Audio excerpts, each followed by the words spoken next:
میری بیوی میرے پاس سو رہی تھی کہ اس دوران اچانک مجھے فیس بک کا نوٹیفیکیشن ملا۔ ایک لڑکی نے مجھے فرینڈ لسٹ میں شامل کرنے کی ریکویسٹ سینڈ کی، تو میں نے سوچا کہ دیکھوں تو یہ کون ہے۔ میں نے اس لڑکی کی دوستی کی درخواست کو قبول کیا اور میں نے اسے پیغام بھیجا کہ تم کون ہو۔ اس نے جواب دیا میں وہی ہوں، لیکن شادی تو کر چکی ہوں، لیکن میں آپ کی شدید کمی محسوس کرتی ہوں۔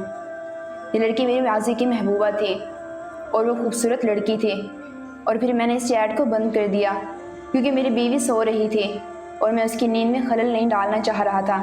پھر میں نے بیوی کی طرف دیکھا اور وہ گھر کے سارے کام کرنے کی وجہ سے تھک ہار کر گہری نیند سو رہی تھی۔ جیسے ہی میں نے اپنی بیوی کی طرف نگاہ ڈالی تو میں نے سوچنا شروع کیا کہ میری بیوی کیسے خود کو اتنا محفوظ محسوس کرتی ہے، حالانکہ وہ ایک انجان گھر میں ہے، اور اتنے آرام سے کیسے سو سکتی ہے۔ یہ سب بات اعتبار اور محبت کی ہے۔ میری بیوی اپنے آبائی گھر سے بہت دور ہے، جہاں اس نے اپنے گھر والوں کے ساتھ 24 سال گزارے تھے۔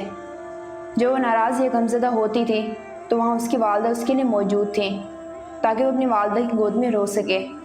اس کی بہن یا بھائی لطیفے سناتے جس سے وہ ہنسنے لگتی۔ اس کے والد گھر آ کر اس کی پسند کی تمام چیزیں لاتے۔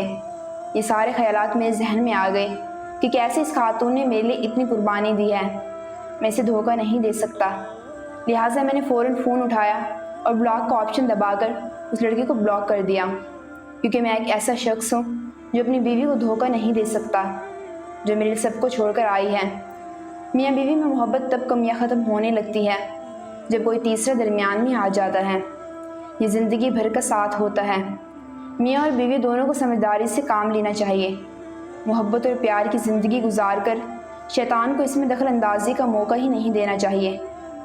اینٹیں جڑتی ہیں تو مکان بن جاتے ہیں، دل جڑتے ہیں تو گھر آباد ہو جاتے ہیں۔